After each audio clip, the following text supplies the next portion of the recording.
ప్రమాణ స్వీకారోత్సవానికి కొత్త మంత్రుల కుటుంబ సభ్యులంతా విచ్చేశారు. లోకేష్ ప్రమాణం చేస్తున్న వేళ నారా, నందమూరి కుటుంబాల రాకతో కార్యక్రమం కళ సంతరించుకుంది. నారావారి తరఫు నుంచి చంద్రబాబు సతీమణి భువనేశ్వరి, లోకేష్ సతీమణి బ్రహ్మణి, కుమారుడు దేవాంశ్, బ్రహ్మణి చెల్లెలు తేజస్విని, చంద్రబాబు తమ్ముడి కుటుంబ సభ్యులు, నటుడు నారా రోహిత్ సోదరులు వచ్చారు.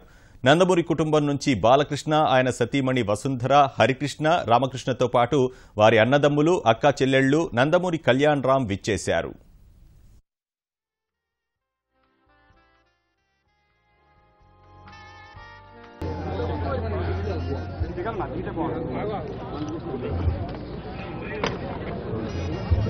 లోకేష్ గారు